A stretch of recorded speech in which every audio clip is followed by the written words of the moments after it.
Welcome to This Explainer. Today, we are taking a deep dive into an absolutely rigorous, incredibly demanding, and honestly, highly respected path, the Pakistan Military Academy's Long Course. We're going to break down the exact journey a civilian takes to transform into a commissioned officer in the Pakistan Army. If you've ever wondered what it actually takes to earn that uniform, or maybe you're an aspiring candidate yourself, well, you are in exactly the right place. We're unpacking all the data, the strict requirements, and the intense reality of this whole shebang. To make sense of this massive journey, we're mapping out 5 key milestones today. We'll quickly cover what PMA Kukul actually is, who is eligible, the grueling selection process, those 2 intense years of training, and finally, the salary, rank, and heavy leadership responsibilities waiting at the very end.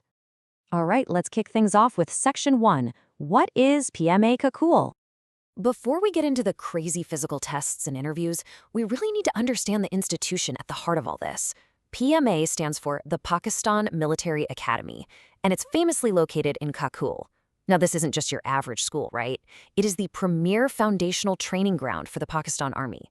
Its sole, absolutely crucial purpose is to take successful candidates and, over the course of 2 years, completely transform them into 17-scale commissioned officers. When a cadet graduates from here, they don't just get a piece of paper. No, they join the ranks as a second lieutenant.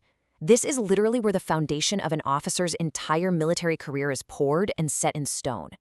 But of course, not just anyone can waltz through those gates. Let's move right into Section 2. Who is actually eligible? You'll notice right away that the age limits actually flex based on your educational background. So ask yourself, where do you fit in here? If you're coming in right after your intermediate education, you need a minimum of 55% marks, and your age has to fall tightly between 17 and 22 years. But look at what happens if you've furthered your education. If you've got a 2-year graduation degree, the age limit bumps up to 30 years, and if you hold a 4-year degree, the window is between 17 and 24 years.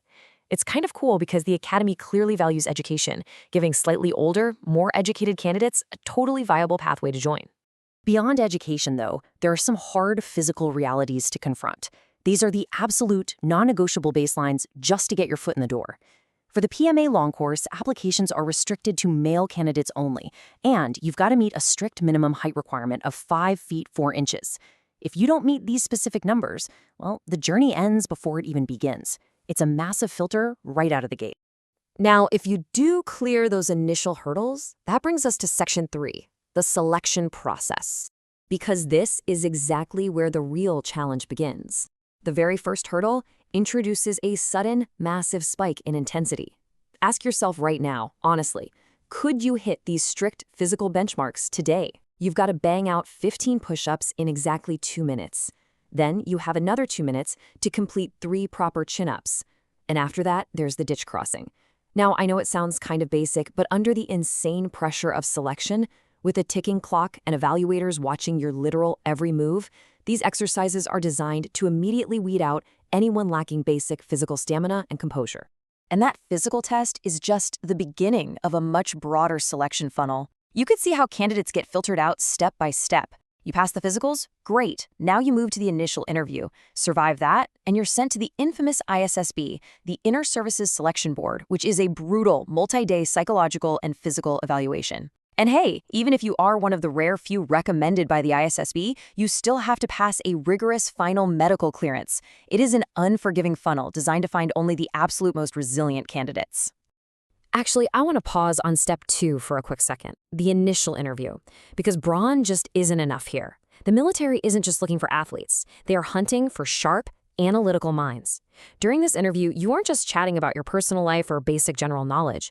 The evaluators are going to heavily test your intellect with questions on physics and math. You have to be able to recall complex academic concepts while sitting there under immense pressure from a panel of officers. No pressure, right? For those rare few who actually make it through that entire gauntlet, the reward is admission. Let's move to Section 4, 2 years of training. Once inside the crucible of Kakul, there is a very sharp contrast at play. When most of us think of a military academy, we kind of just picture basic military skills, right? Endless physical conditioning, mental exhaustion, and tactical combat training. But look at the academic rigor they face at the exact same time. These cadets are put through an intense curriculum covering history, political science, economics, military geography, and international affairs. Why? Because an officer isn't just a soldier holding a weapon. They're an educated, strategic leader who has to understand global economics and international relations just as deeply as they understand a tactical ambush. Fast forward through 2 years of pushing their minds and bodies to the absolute limit, and graduation day finally arrives. Let's hit our final section: salary, rank, and leadership. Let's talk about the financial side of things first. When they begin their service during training, there's a baseline financial structure in place. The starting basic salary is roughly 38,000 Pakistani rupees. And, this comes alongside various other allowances and facilities provided by the military. But honestly, that starting salary is really just a tiny piece of the puzzle when you compare it to the massive weight of what comes next. 20 to 40. Just let that number sink in for a second. As a freshly graduated, incredibly young second lieutenant, you're immediately placed in command of roughly 20 to 40 soldiers. Think about the awe-inspiring responsibility of that. You are likely in your early 20s, and suddenly you are entirely responsible for the lives, the discipline, and the operational success of up to 40 men. It's a real game changer. And if that wasn't heavy enough, consider this fact about the men in your platoon. You'll be commanding a group that includes 2 to 3 seniors, people whose Army service is at least 10 to 15 years. That right there is the true weight of a commissioned rank.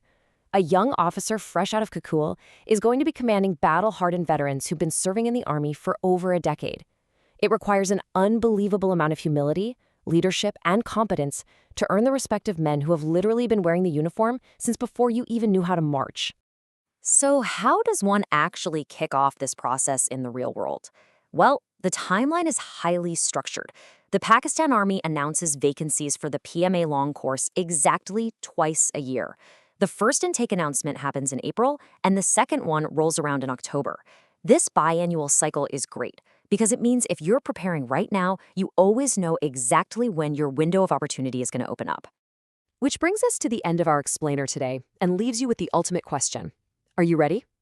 We've mapped out the strict physical baselines, that grueling selection funnel, the intense 2-year academic and tactical boot camp at Kakul, and the massive weight of commanding veterans as a young officer. It is a path of absolute extreme discipline. So do you truly have the physical stamina and the mental fortitude to begin this journey for the upcoming April or October intake?